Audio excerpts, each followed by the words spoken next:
खूप दिवसापासून देऊला जाण्याची इच्छा होती, पण वेळ मिळत नव्हता.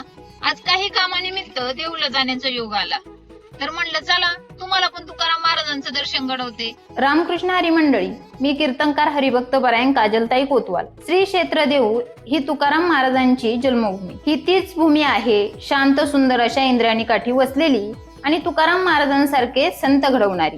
देहूत प्रवेश करताच सर्वात आधी इंद्रायणी मातेचं दर्शन घेऊन आम्ही निघालो तुकाराम महाराजांच्या जन्मस्थानाकडे. अतिशय सुंदर असे हे स्थान जसेच्या तसे आजही महाराजांच्या कर्तृत्वाची साक्ष देत आहे. तुकाराम महाराजांच्या सुंदर अशा पवित्र चरणाचे दर्शन घेऊन आम्ही संत तुकाराम महाराजांच्या संस्थानातील सुंदर अशा स्वयंभू विठ्ठल रुक्मिणी तसेच तुकोबरायांच्या हस्तलिखित गाथेचे दर्शन घेतले आणि मग निघालो वैकुंठ गमनाच्या स्थानाकडे. तुकाराम महाराजांचे जन्मस्थान आणि वैकुंठ गमनाचे स्थान जवळजवळच आहे. नांदुरकीच्या वृक्षाचे दर्शन घेतले.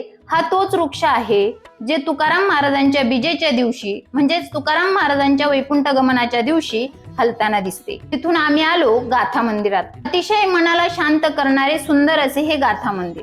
यात तुकोबरायांचे सर्व अभंग छान कोरीव काम करून लावलेले आहे. तुकाराम महाराजांचं मन वेधून घेणारी सुंदर मूर्ती आहे. तेवढ अजून बरेच काही आहे, पण वेळेच्या अभावी एवढंच दर्शन करणं शक्य झालं. रामकृष्ण हरी.